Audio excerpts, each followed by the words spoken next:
Hi everybody, welcome back to our channel. ఈరోజు మనం మన పాఠశాలలో రీసెంట్గా చేరినటువంటి విద్యార్థులు అంటే కొత్తగా జాయిన్ అయిన వాళ్ళలో 1వ తరగతి చూపించబడుతున్నారు, కానీ 2 నుంచి 10 వరకు కూడా ఎవరు కూడా జేవీకే యాప్లో చూపించబడటం లేదు. అటువంటి విద్యార్థులు ఎవరైతే ఉన్నారో వాళ్ళని యాప్లో చూపించబడే విధంగా ఏం చేయాలో ఈ వీడియోలో చూద్దాం. దీనికోసం ముఖ్యంగా మనం 2 పనులు చేయాలి. అవి ఏంటంటే స్టూడెంట్ డీటెయిల్స్ని అప్డేట్ చేయాలి, అలాగే వాళ్ళ షూ సైజుని కూడా అప్డేట్ చేయాలి. ముందుగా వాళ్ళ డీటెయిల్స్ని ఎలా అప్డేట్ చేయాలో చూద్దాం. ఈ చిన్న ట్రిక్ పాటించినట్లయితే ఆటోమేటిక్గా ఆ విద్యార్థుల యొక్క పేర్లన్నీ కూడా జేవీకే యాప్లోకి రావడం జరుగుతుంది. దీనికోసం ముందుగా స్టూడెంట్ ఇన్ఫో లాగిన్ ఓపెన్ చేయండి, లాగిన్ అవ్వండి.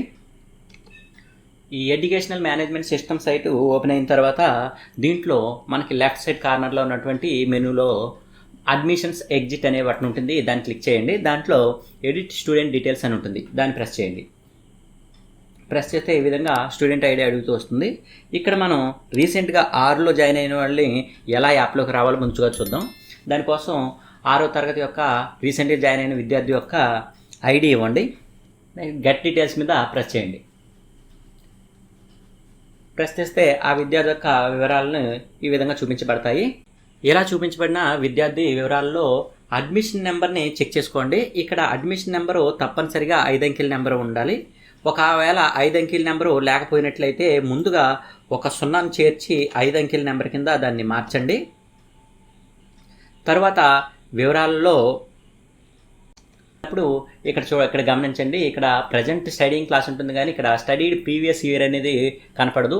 ఇక్కడ మనం ప్రీవియస్ ఇయర్ కూడా సెలెక్ట్ చేసినట్లయితే ఆటోమేటిక్గా జేవీకే యాప్లోకి వస్తాయి. అలా అని మనం సెలెక్ట్ చేయడానికి ఇది ట్రై చేస్తే మనకి 6 నుంచి 10 తరగతులు మాత్రమే చూపిస్తాయి తప్ప అంతకంటే దిగువ తరగతులు చూపించవు. దీనికోసం మనం చిన్న ట్రిక్ని పాటించాలి.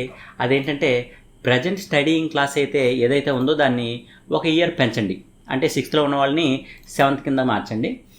మార్చిన తర్వాత ఆటోమేటిక్గా క్లాసులన్నీ కూడా 1 నుంచి 6 వరకు చూపిస్తాయి. ఇప్పుడు యాజ్ యూజువల్గా 6th క్లాస్ అబ్బాయి చదువుతున్నాడు కాబట్టి మళ్ళీ 6th సెలెక్ట్ చేసుకొని ఇప్పుడు ప్రీవియస్ ఇయర్ సెలెక్ట్ చేయండి. ప్రీవియస్ ఇయర్ ఇక్కడ 5 వస్తుంది కాబట్టి 5 సెలెక్ట్ చేసుకోండి. ఇక మిగతా వివరాలు ఏవైతే పూరించకుండా ఉన్నాయో అవన్నీ కూడా ఫుల్ఫిల్ చేయండి. ఫుల్ఫిల్ చేసి లాస్ట్లో సబ్మిట్ డీటెయిల్స్ మీద ప్రెస్ చేయండి. ఈ విధంగా do you want to submit అని అడుగుతుంది. ఇక్కడ సబ్మిట్ ప్రెస్ చేసి సబ్మిట్ చేసేయండి. సబ్మిట్ చేస్తే ఆ వివరాలన్నీ కూడా సబ్మిట్ అయిపోతాయి. ఈ విధంగా పైన మనకి మెసేజ్ కూడా సక్సెస్ఫుల్గా అప్డేట్ అయినట్టు చూపిస్తుంది. ఈ విధంగా అప్డేట్ చేసిన తర్వాత మరలా ఏం చేస్తారంటే సర్వీసెస్ అని ఇక్కడ ట్యాబ్ కనిపిస్తుంది కదా లెఫ్ట్ సైడ్, ఆ ట్యాబ్ని ప్రెస్ చేయండి. ప్రెస్ చేస్తే దాంట్లో స్టూడెంట్ షూ సైజ్ ఎంట్రీ అని ఉంటుంది, దాన్ని ప్రెస్ చేయండి. ఇక్కడ విద్యార్థి యొక్క షూ సైజుని కూడా మనం అప్డేట్ చేయవలసి ఉంటుంది. ఆల్రెడీ మనం గతంలో ఇచ్చుంటే అవి మళ్ళీ కొత్తగా అప్పుడు ఇవ్వాల్సిన అవసరం ఉండదు, కానీ గతంలో ఇవ్వకపోతే మాత్రం ఇక్కడ ఇవ్వాల్సి ఉంటుంది. దానికోసం ముందుగా నెంబర్ కొట్టి చెక్ చేసుకోండి. చెక్ చేసుకుంటే ఈ విధంగా ఆ అబ్బాయి డీటెయిల్స్ అన్నీ కూడా, ఆ విద్యార్థి యొక్క డీటెయిల్స్ అన్నీ కూడా ఇక్కడ కనిపిస్తూ ఉంటాయి. చివరి భాగంలో ఇవ్వకపోతే ఇలా యారో మార్క్ వస్తుంది, దాని మీద ప్రెస్ చేయండి. అప్పుడు ఒక డ్రాప్ డౌన్ మెనూలో మనకి షూ సైజులన్నీ కూడా కనిపిస్తుంటాయి. అక్కడ ఆ విద్యార్థి యొక్క షూ యొక్క సైజుని మనం ఇక్కడ సెలెక్ట్ చేసుకోవాల్సి ఉంటుంది. విద్యార్థి యొక్క సైజుని సెలెక్ట్ చేసిన తర్వాత సబ్మిట్ ప్రెస్ చేయండి. Do you want to submit అని అడుగుతుంది, ఓకే చేయండి. ఇప్పుడు షూ సైజు కూడా సబ్మిట్ అయిపోయింది. ఈ విధంగా విద్యార్థి యొక్క వివరాలని ఎడిట్ చేయాలి, అలాగే షూ సైజులు కూడా ఎడిట్ చేయాలి. ఒకవేళ షూ సైజ్ ఎంట్రీ అయి ఉంటే ఆటోమేటిక్గా వచ్చేస్తుంది. ఇప్పుడు మనం ఎంటర్ చేసాం కాబట్టి ఒకసారి చెక్ చేసుకుందాం. ఈ అబ్బాయి డీటెయిల్స్ని గెట్ డీటెయిల్స్ మళ్ళీ కొడితే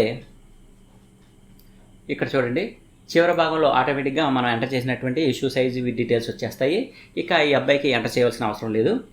ఈ విధంగా విద్యార్థుల యొక్క 2 వివరాలని, అంటే అడ్మిషన్స్లో ఉన్నటువంటి క్లాస్కి సంబంధించినటువంటి వివరాలని, అలాగే ఇక్కడ సర్వీసెస్లో ఉన్నటువంటి షూ సైజ్ వివరాలని, ఈ 2 వివరాలని మనం అప్డేట్ చేసినట్లయితే తప్పనిసరిగా ఆ విద్యార్థి యొక్క వివరాలని 12 గంటలలోపు జేవీకే యాప్లోకి అప్డేట్ అవుతాయి. ఈ వీడియో మీకు నచ్చినట్లయితే లైక్ చేయండి, అలాగే షేర్ చేయండి. ఇంకా మన ఛానల్ ఎవరైనా సబ్స్క్రైబ్ చేసుకోకపోతే సబ్స్క్రైబ్ చేసుకోండి. Thank you for all.